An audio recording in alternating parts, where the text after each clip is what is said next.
हमने complex number की एक क्लास कर दी है, अब ये है क्लास सेकंड। तो इसमें इम्पोर्टेंट रिजल्ट से शुरुआत कर रहे हैं क्योंकि मैंने लास्ट टाइम नहीं छोड़ा था। तो पहला रिजल्ट क्या है, ये पीवाईक्यू में आ चुका है, ठीक है। Mod Z1 equals to mod Z2 equals to mod Z3 में क्या है, जनरल रिजल्ट लिखा रहा हूँ, ठीक है। ऐसे चलता रहेगा, मॉड Zn तक इक्वल रहेगा। ये चीज़ क्या होगी, इसके इक्वल रहेगी। पहले रिजल्ट में क्या है, 1/Z1 प्लस के 1/Z2 प्लस के 1/Z3 अप टू Zn। अगर मान लो इसकी वैल्यू आपको k दे रखी है, ठीक है, तो बोलेगा फाइंड Z1 प्लस के Z2 प्लस के Z3 dash dash dash Zn तक। तो इसका जो आंसर होता है वो होता है k क्यूब, यानी जो गिवन है ना उसका सिर्फ क्यूब करना है, ठीक है। सेकंड रिजल्ट क्या है, mod Z1 mod Z2 equals to mod Z3, ये कहाँ तक है, मॉड Zn तक। अब यार ये इक्वल है Z1 प्लस के Z2 अप टू Zn, इसके इक्वल है। अगर इसकी वैल्यू k दे रखी है तो पूछेगा 1/Z1 1/Z2 up to Zn equals to 1/k। इसका आंसर क्या होता है, 1 होता है, इसका आंसर क्या होता है, k क्यूब होता है, ठीक है। तो पीएफ में ये वाला क्वेश्चन दे रखा है, सिर्फ इसकी वैल्यू पूछिए। उसने बताया, मैंने तो यहाँ पे जनरल रिजल्ट बताया आपको, ठीक है। वहाँ पे क्या है, वहाँ पे आई थिंक 2 टर्म या 3 टर्म तक है, ठीक है। तो सिर्फ उसमें यहाँ पे 2 लिख रहा है, उस क्वेश्चन में यहाँ पे 2 लिख रहा है। तो 2 का क्यों मतलब 8 सीधे आंसर है, देखते ही आंसर लगेगा इस हिसाब से, ठीक है। तो ये वाले रिजल्ट क्या है, इंपोर्टेंट है, याद रखना है ना। इसके बाद एक चीज बतानी है मेरे को, ये आप नोट बना सकते हो यहाँ पर, जैसे कि a प्लस आई बी कभी कभी क्या होता है, पूछता है कि कौन सा नंबर बड़ा है इसमें से, a प्लस आई बी और c प्लस आई डी में से। तो पता है इसमें से ये जो इमेजिनरी रूट्स होते हैं, सॉरी इमेजिनरी नंबर्स होते हैं, वो कंपैरिजन नहीं किए जा सकते। तो यहाँ पे लिखना है imaginary root imaginary numbers can not be compared. तो ये जो बात है वो गलत है, और इससे एक रिजल्ट निकलता है b=d=0। इस रिजल्ट का ये मतलब है b और d को 0 होना पड़ेगा, और जब b और d 0 हो जाएंगे तो कॉम्प्लेक्स नंबर से हट जाएगा ये, तभी तो हम कंपेयर कर पाएंगे, क्योंकि जो इमेजिनरी नंबर्स हैं वो कंपेरिजन नहीं होते, ठीक है। ऐसा क्वेश्चन आ रहा है सग्रवाल में, ठीक है। वहाँ पर जब मिलेगा आपको, वहाँ पर ऐसे ही लिख रहा है कंपेरिजन, तो एक नन ऑफ दीज आंसर वो है उसका आंसर, ठीक है। क्योंकि इमेजिनरी जो नंबर्स हैं वो कंपेरिजन नहीं किए जा सकते, ठीक है। इसी के बाद मुझे ये चीज बतानी थी आपको। अब कराता हूँ मैं एक क्वेश्चन। क्वेश्चन बोल रहा है फाइंड मॉड जेड, जेड की वैल्यू दे रखी है 1 प्लस के कॉस पाई बाई 10 प्लस के आई साइन पाई बाई 10, ये दे रखा है। तो मॉड जेड पूछा है इस केस में, ठीक है। तो मॉड जेड क्या होता है, अंडर रूट में X square plus Y square. तो इसमें आएगा 1 प्लस के कॉस पाई बाई 10 इसका स्क्वायर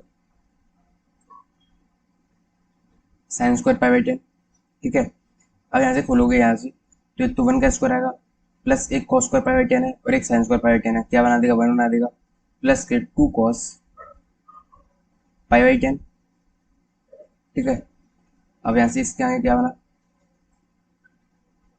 ये हो जाएगा रूट में 2 प्लस 2 हो जाएगा, तो 2 कॉमन लेके 1 प्लस के कॉस पाई बाई 10 लिख सकता हूँ यहाँ पे, ठीक है। तो ये हो जाएगा रूट 2, और 1 प्लस कॉस थीटा की वैल्यू क्या होती है, एक बार अपन लोग 2 लिखते हैं, ठीक है, प्लस होता है तो कॉस लिखते हैं, और स्क्वायर लिखते हैं, और हाफ एंगल कर देते हैं, 5/20। ये क्या रूट में है, तो रूट टू क्या होगा, 2 बचा, और कॉस पाई बाई 10 कितना हो जाएगा, कॉस पाई बाई 20 कितना हो जाएगा, कॉस पाई बाई 20 हो जाएगा। ये क्या अपना आंसर आ गया। अब मैं क्या आपको डायरेक्ट शॉर्टकट दिखाऊंगा, ठीक है, इतनी बड़ी प्रोसेस नहीं करनी। डायरेक्ट क्या है, मॉडुलस भी लिखाऊंगा और आर्गुमेंट भी लिखाऊंगा, क्योंकि इतनी बड़ी कैलकुलेशन नहीं करनी है आपको, ठीक है। तो 4 रिजल्ट होंगे डायरेक्ट, वो सिर्फ आपको याद करना है, ठीक है। 4 डायरेक्ट रिजल्ट लिखा हूँ, ठीक है। पहला रिजल्ट क्या है, 1 प्लस के जेड की वैल्यू, ठीक है। अगर 1 प्लस के कॉस थीटा प्लस के आई साइन थीटा होता है तब। सेकंड केस क्या है, 1 प्लस के कॉस थीटा माइनस के आई साइन थीटा। थर्ड केस क्या है, 1 माइनस के कॉस थीटा प्लस के आई साइन थीटा।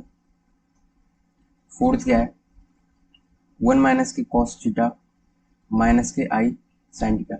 अगर जेड की वैल्यू इन चारों में से कोई भी मिलती है तो मॉड जेड क्या होता है, पहले का होता है 2 कॉस थीटा बाई 2, दूसरे का भी क्या होता है 2 कॉस थीटा बाई 2 होता है, तीसरे का होता है 2 साइन थीटा बाई 2, फिर होता है 2 साइन थीटा बाई 2। ठीक है, यहीं पे क्या है, मैं आर्गुमेंट भी करा रहा हूँ, आर्गुमेंट ऑफ जेड। अगर ये वाली चीज़ है, पहले वाले का जो आर्गुमेंट होता है वो थीटा बाई 2 होता है, दूसरे का भी थीटा बाई 2 हो जाएगा, तीसरे का होता है पाई बाई 2 माइनस के थीटा बाई 2, और चौथे का होता है थीटा बाई 2 माइनस के पाई बाई 2। इनको डायरेक्ट याद कर लेना, क्योंकि ये आते रहते हैं, और डायरेक्ट अगर आपको याद होगा तो देखते ही आंसर आप लगा सकते हो। ठीक है, तो इस वजह से मैं चाहूंगा कि आपने डायरेक्ट याद कर लो। अब इसके बाद चलते हैं अपने कंसेप्ट पे, जो कि है आर्गुमेंट।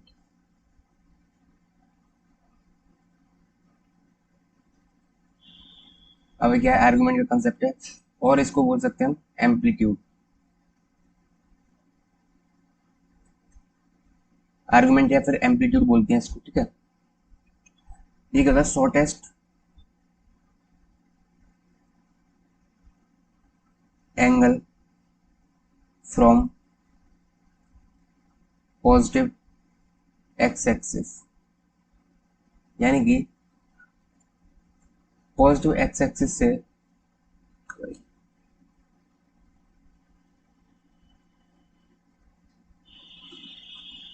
मेरे कहने का मतलब ये है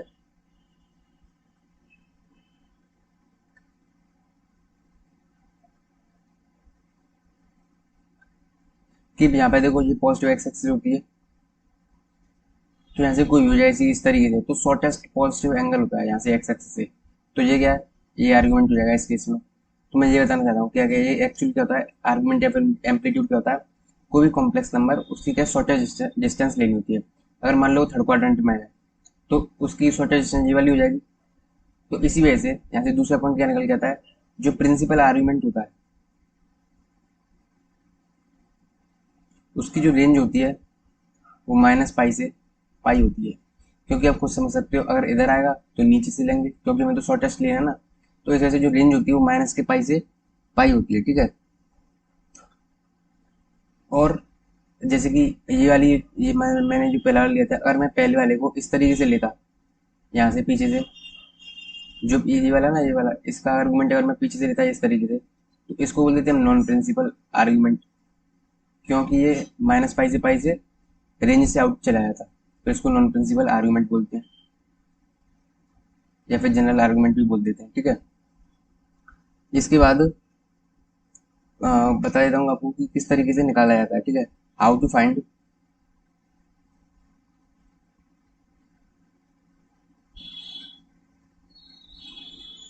principal, how to find argument. पहले आर्गुमेंट देखते हैं, आर्गुमेंट किस तरीके से निकाला जाता है। मान लो कि Z equal to x plus के वाई है, तो यहाँ से सबसे पहले क्या टेन थीटा निकालते हैं। टेन थीटा क्या होता है, बाई अपॉन में एक्स, और यहाँ पे क्या होता है मॉड। ठीक है, तो सबसे पहले क्या आपको थीटा निकालना है। ठीक है, सबसे पहले क्या आपको थीटा निकालना है, फिर क्या देखना है, जो पहले ये फर्स्ट क्वाड्रेंट है, ये सेकंड है, ये थर्ड है, ये फोर्थ है। ठीक है, आर्गुमेंट को मैं रिप्रेजेंट कर रहा हूँ किसी अल्फा से। ठीक है, तो पहले क्वाड्रेंट में जो अल्फा जो थीटा आएगा वही अल्फा हो जाएगा। तो आपको सिर्फ क्या थीटा निकालने से मतलब है, आर्गुमेंट का क्वेश्चन आए तो सबसे पहले थीटा पर जोड़ देना आपको। ठीक है, दूसरी चीज, दूसरे क्वाड्रेंट में क्या होता है, थीटा पाई माइनस के थीटा होता है। ठीक है, तीसरे क्वाड्रेंट में हो तो होता है आपका थीटा माइनस के पाई, और चौथे क्वाड्रेंट में जो आर्गुमेंट होता है वो होता है माइनस के थीटा। जैसे कि एग्जांपल ले लेते हैं, जैसे कि जेड इक्वल टू माइनस के 1 प्लस के रूट 3 आई है, इस तरीके से। ठीक है, तो सबसे पहले क्या है, आंख बंद करके टेन क्या निकालना है, बाई अपॉन में एक्स, यानी क्या होता है रूट 3 अपॉन माइनस 1, यानी रूट 3 बचा, तो यहाँ से थीटा की वैल्यू क्या आएगी, 60 आ गई। अब देखना है ये वाला जो कॉम्प्लेक्स नंबर है ये कहाँ से बिलोंग कर रहा है। तो ये तो माइनस प्लस कोऑर्डिनेट है, तो जेड कहाँ से बिलोंग कर रहा है, सेकंड क्वाड्रेंट। सेकंड क्वाड्रेंट में अल्फा वैल्यू क्या है, पाई माइनस के थीटा, थीटा की वैल्यू क्या है, पाई बाई 3 आई है। तो आंसर क्या होगा, 2 पाई बाई 3। ठीक है, तो ये क्या होगा, अपना आर्गुमेंट हो गया। तो इसी तरीके से क्या आर्गुमेंट निकालते हैं। ठीक है, इसे यहाँ पर क्या है, इसी तरीके के क्वेश्चन आते हैं, लेकिन इससे थोड़े से हाई लेवल के क्वेश्चन भी आते हैं। थोड़ी चीज और बतानी है, अगर इस तरीके कॉम्प्लेक्स नंबर का आता है तो अपन लोग निकाल सकते हैं। ठीक है, अगर डायरेक्ट पूछता है कि आर्गुमेंट ऑफ 5, ठीक है, आर्गुमेंट ऑफ 3i, ठीक है, इस तरीके से अगर डायरेक्ट पूछता है तो इस केस में कैसे करते हैं अपन लोग, देखते हैं यहाँ पे। देखो ये इसको बोलते हैं हम, ये आपकी रियल एक्सिस, ये एक्चुअली बोलेंगे इसे positive real axis, positive x. ठीक है, इसको रियल एक्सिस बोलते हैं, एक्स एक्सिस को। ये नेगेटिव रियल एक्सिस, ठीक है, और ये है आपकी पॉजिटिव इमेजिनरी एक्सिस, और इसको बोलेंगे नेगेटिव इमेजिनरी एक्सिस। अगर देखो क्वेश्चन इस तरीके से आता है कुछ, फाइंड आर्ग्यूमेंट या फिर एम्पलीट्यूड बोलेगा ऑफ, अगर 5 का पूछ रहा है तो 5 का मतलब यहीं पे होगा, तो ये रियल एक्सिस है, तो यहाँ से इसी का एंगल क्या हो जाएगा, 0 हो जाएगा। तो आंसर क्या लिखेंगे, 0 रखेंगे। अगर 5 का पूछे या फिर 3i का पूछे, 3i का क्या हो जाएगा, पॉजिटिव वाई एक्स जो हुई है, यानी यहाँ पे आ गया, तो इसका क्या होता है, पाई बाई 2 होता है। ठीक है, या फिर पूछ सकता है माइनस के 3 का पूछे, माइनस के 3 का पूछे तो यहाँ पे आ जाएगा, तो इसका क्या हो जाएगा, या तो पाई होगा या फिर माइनस पाई हो जाएगा। इसके ना दो केस बनेंगे, पाई भी सही है इसका आंसर और माइनस के पाई भी सही है। ठीक है, और अगर माइनस के 5i पूछे तो नेगेटिव इमेजिनरी एक्सिस यानी यहाँ पे आ जाएगा, तो यहाँ से ये हो जाएगा, यानी कि माइनस के पाई बाई 2 हो जाएगा इसका। ठीक है, इसका कितना था, पाई बाई 2, और इसका कितना था, 0। तो ये चीज़ आपको याद रखनी है। ठीक है, आर्गुमेंट किस तरीके से निकाला जाता है, अगर इस तरीके से हो, अदरवाइज क्या अपन लोग इस तरीके से करते हैं। अगर इस तरीके कॉम्प्लेक्स नंबर दे रखा हो तो पहले क्या निकालते हैं। ठीक है, अब क्वेश्चन दे रहा हूँ मैं। ठीक है, क्वेश्चन क्या है,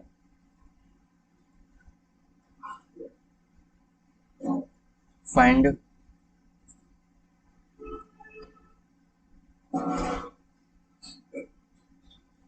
फाइंड आर्गुमेंट ऑफ, ये दे रहा हूँ मैं, के आई। ठीक है, और गिवन दे रखा है के की वैल्यू क्या है, 0 से छोटी है। ठीक है, तो यहाँ पे देखो के की वैल्यू क्या है, 0 से छोटी है मतलब नेगेटिव है, तो नेगेटिव आई, जब भी नेगेटिव आई पूछे मतलब नेगेटिव इमेजिनरी एक्सिस, तो आंसर क्या हो जाएगा, माइनस के पाई बाई 2। तो ये क्या हो जाएगा, इसका आर्गुमेंट हो जाएगा। अब देखो मैंने बताया था अभी, प्रिंसिपल आर्गुमेंट की जो रेंज होती है माइनस के पाई से पाई होती है। तो एक तो होता है जनरल आर्गुमेंट होता है एक तो। ठीक है, जनरल आर्गुमेंट कैसे निकालते हैं, जो आपका प्रिंसिपल आर्गुमेंट आया है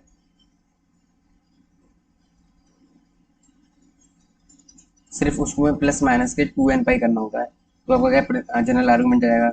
दूसरी चीज क्या होती है, माइनस पाई से रेंज से बाहर आता है, तो उस केस में principal argument most of the time जो होता है वो प्रिंसिपल आर्गुमेंट ही पूछता है।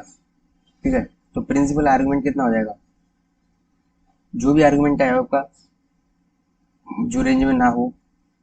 ठीक है, तो रेंज में लाने के लिए क्या करेंगे, प्लस माइनस के 2n पाई, मतलब यहाँ पे n की वैल्यू क्या है, इंटीजर है। ये चीज भी याद रखना इस तरीके से। ठीक है, जैसे कि एक क्वेश्चन ले लेते हैं इसी के ऊपर, if argument of z equals to minus के 4 pi by 3, find principal argument. अब देखो इस केस में क्या है, ये क्या माइनस पाई से रेंज से बाहर है, माइनस पाई से पाई वाली रेंज में से बाहर है, तो माइनस के 4 पाई बाई 3। अगर मैं देखो ये एक्चुअल में कितना है, 240 के लगभग, तो अगर मैं प्लस करूँ 2 पाई तो कितना आ जाएगा ये, 2 पाई बाई 3। 2 पाई 3 कितना था, 120, यानी कि अब ये रेंज में आ चुका है, तो ये क्या होगा, आपका प्रिंसिपल आर्गुमेंट हो गया। ठीक है, इसके बाद अगर इसी तरीके का क्वेश्चन आएगा ज़्यादातर। ठीक है, जनरल मतलब आपको क्या है, रेंज से बाहर दे देगा तो रेंज में लाने के लिए बोलेगा, तो रेंज में लाने के लिए करना आपको प्लस माइनस के 2 पाई करना होगा। ठीक है, अब मॉडुलस खत्म हुआ, मॉडुलस की प्रॉपर्टीज, कंजुगेट खत्म हुआ, कंजुगेट की प्रॉपर्टीज, आर्गुमेंट खत्म हुआ तो प्रॉपर्टीज ऑफ आर्गुमेंट। आर्गुमेंट की प्रॉपर्टीज क्या होती है? ये लगभग कैसी लॉग जैसी होती है, ऐसे लगता है कि इसमें लॉग लग रहा है। ठीक है, तो पहली प्रॉपर्टी क्या है? अगर आर्गुमेंट निकालना हो Z1 Z2 into Z3 into Z4 up to Zn तक, अगर मुझे इनका आर्गुमेंट निकालना है तो ये किस तरीके से होता है? Argument of Z1 plus argument of Z2 plus argument of up to Zn। ठीक है, इस तरीके से पहली प्रॉपर्टी हो गई। दूसरी प्रॉपर्टी कहती है अगर आर्गुमेंट निकालना है Z1 अपॉन Z2 दो कॉम्प्लेक्स नंबर है, इसकी प्रॉपर्टी से ले सकते हैं हमको आर्गुमेंट ऑफ Z1 माइनस के आर्गुमेंट ऑफ Z2। ठीक है, थर्ड में क्या है? अगर आर्गुमेंट ऑफ Z बार मतलब कॉन्जुगेट, तो इसकी प्रॉपर्टी क्या बन जाता है? आर्गुमेंट ऑफ Z बन जाता है। ठीक है, तो यही रखना है यार। ठीक है, ये तीन प्रॉपर्टीज है, इंपॉर्टेंट है। अब लेते हैं question. Find principal argument of 1 plus के रूट 3i 1 प्लस के i माइनस के रूट 3 प्लस के i और ये 4i। ठीक है, अब इसका पूछा है। अब देखो, या तो इनका समय मल्टीप्लाई कर लो तब आंसर निकाल लो, या फिर प्रॉपर्टी आनी चाहिए। तो इसका आर्गुमेंट ही तो पूछ रहा है, तो आर्गुमेंट इसका प्लस इसका और इसका और इसका, चारों का आर्गुमेंट क्या हो जाएंगे? ऐड कर देंगे अकॉर्डिंग टू प्रॉपर्टी जो मैंने सिखाई अभी। तो पहले का आर्गुमेंट कितना हो जाएगा? 10 क्या निकालेंगे? रूट 3/1 कितना होगा? 60 हो जाएगा। ठीक है, फर्स्ट क्वाड्रेंट में तो क्या है? पाई 3 ही रहेगा। ठीक है, प्लस 1 प्लस आई, फर्स्ट क्वाड्रेंट में तो पाई 4 रहेगा। ये वाला सेकंड क्वाड्रेंट में कितना होता है? पाई माइनस के थीटा, थीटा कितना है? 1/√3, तो कितना आएगा? 30 यानी पाई/6 हो जाएगा। प्लस 4i क्या है? पॉजिटिव है, पॉजिटिव इमेजिनरी एक्सिस पे हो गया ना, तो पाई/2 हो जाएगा इसका। अब क्या ऐड कर लो, आंसर आ जाएगा। ठीक है, ये आपका क्या होगा? आंसर होगा। ठीक है, सिर्फ आपको क्या है? सिर्फ ऐड करना है। यहाँ पे 6 सेल्सियम ले 6 क्या 12 लेना पड़ेगा। ठीक है, कर लेना इसको। ठीक है, एक और क्वेश्चन ले रहा हूँ मैं। फाइंड आर्गुमेंट माइनस के 1 प्लस के √3i अपॉन में √3 माइनस के i।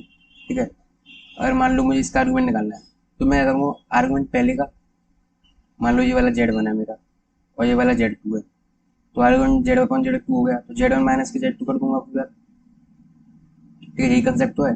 तो पहले का आर्गुमेंट कितना आएगा? सेकंड क्वाड्रेंट पाई माइनस के थीटा, थीटा कितना है? 60, तो पाई माइनस के पाई/3 माइनस के, ये फोर्थ क्वाड्रेंट में, तो 1/√3 यानी कितना? माइनस के पाई/6, तो कितना? प्लस के पाई/6 हो जाएगा। तो कितना आएगा यहाँ से? 120 और 30, 150 हो जाएगा। ठीक है, और 150 को क्या लिख सकते हैं हम? 5 पाई/6। ये अपना आंसर हो गया। ठीक है, तो आर्गुमेंट के इस तरीके के क्वेश्चन आएंगे। एक 1 प्लस कॉस प्लस आई साइन वाला मैंने आर्गुमेंट वहाँ पे लगा रखा है। ठीक है, तो आर्गुमेंट के जितने क्वेश्चन बनते हैं उतने मैंने करा दिए हैं। ठीक है, ठीक है, अब मैं थोड़े से लॉजिक वाले क्वेश्चन कराने आ रहा हूँ। ये जो क्वेश्चन है काफी अच्छे हैं। ठीक है, आर्गुमेंट के ऊपर ही है। ठीक है, if z equals to x plus के आई वाई, यहाँ पर दे रखा है एक्स की वैल्यू 0 से छोटी है और y की वैल्यू 0 से बड़ी है। ठीक है, फाइंड आर्ग्यूमेंट ऑफ माइनस के z बार यानी कॉन्जुगेटेड। ठीक है, माइनस के आर्ग्यूमेंट ऑफ z। ये वाला क्वेश्चन काफी अच्छा है। किस तरीके से करेंगे? अगर आपने पहली क्लास नहीं देखी तो नहीं बनेगा आपसे ये क्वेश्चन, पहले ही बोल देता हूँ। देखो, z कितना है? x की वैल्यू नेगेटिव है और y की वैल्यू कितनी है? ठीक है, एक चीज और दे रखी है यहाँ पर, इसने दे रखा है tan theta equals to y/x, इस तरह दे रखा है। ठीक है, तो x की वैल्यू नेगेटिव है, y की वैल्यू पॉजिटिव है, तो नेगेटिव पॉजिटिव कोऑर्डिनेट होंगे। ये कहाँ पे होते हैं? सेकंड क्वाड्रेंट में होते हैं। यानी हमारा जो जेड है क्या है, सेकंड क्वाड्रेंट में। ठीक है, जेड कहाँ पर होगा, हमारा सेकंड क्वाड्रेंट में होगा। और वो सेकंड क्वाड्रेंट में जो आर्गुमेंट होता है वो पाई माइनस के थीटा होता है। ठीक है, तो मैं मान लेता हूँ कि इसका जो आर्गुमेंट है वो थीटा है। तो जेड वाला क्या कर लेता हूँ मैं, मान लेता हूँ जेड, मतलब मैं मान लेता हूँ आर्गुमेंट ऑफ जेड कितना, पाई माइनस के थीटा आ गया जी, क्योंकि जेड का सेकंड क्वाड्रेंट से बिलोंग कर रहा है। अब इसका और आर्गुमेंट मिल जाए। ठीक है, तो मैंने बताया था आपको जेड यहाँ पे, तो जेड वाला यहाँ पे होगा, और माइनस कर देंगे तो अपोजिट में चला जाता है, यानी ये पहला हो गया। पहले क्वाड्रेंट में क्या होता है, अल्फा इक्वल्स टू थीटा होता है। इसका आर्गुमेंट कितना है पहले वाले का, पहले वाले का आर्गुमेंट कितना है, थीटा है माइनस के, दूसरे वाले का कितना है, पाई माइनस के थीटा है। तो कितना हो गया ये, टू थीटा माइनस के पाई क्या होगा, आर्गुमेंट हो गया इसका।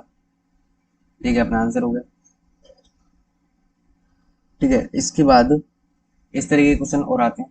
ठीक है, थोड़ा सा मीनिंग समझना पड़ेगा इसमें। नेक्स्ट क्वेश्चन लेते हैं। If z equals to x plus के i y x is greater than zero, y sorry x is less than zero और बाई भी लेस देन जीरो है। ठीक है, फाइंड आर्ग्यूमेंट ऑफ माइनस के जेड बार प्लस के argument of z plus के argument of z bar. इस तरह के क्वेश्चन और आते हैं। ठीक है, ये निकालना है। सबसे पहले तो प्रॉपर्टी के हिसाब से देखें तो देखो, ये इस वाली चीज को क्या लिखता हूँ मैं, माइनस के आर्गुमेंट ऑफ जेड लिख सकता हूँ, और ये प्लस के आर्गुमेंट ऑफ जेड पहले से है, तो एक दूसरे काट देंगे। तो मेरे को तो सिर्फ इसी का निकालना है। तो अगर ध्यान से देखूँ तो जेड क्या है, थर्ड क्वाड्रेंट में बिलोंग कर रहा है। थर्ड क्वाड्रेंट में कितना होता है, अल्फा इक्वल टू कितना होता है, थीटा माइनस के पाई तो होता है। ये जेड का है अभी, मुझे तो माइनस के जेड बार का चाहिए ना, तो जेड बार कहाँ पहुंच जाएगा, यहाँ पे आ जाएगा। माइनस लगाऊंगा तो यहाँ पे आ जाएगा। यहाँ पे क्या होता है, आर्गुमेंट माइनस के थीटा ही तो होता है। तो इसका आंसर क्या होगा, सीधे सीधे माइनस के थीटा। वो दोनों जो थे वो तो कट गए। ठीक है, तो ये क्या होगा, इसका आंसर हो गया। अब देखो उसकी इंपोर्टेंस बताता हूँ, जो मैंने चार रिजल्ट लिखवाए हैं ऊपर।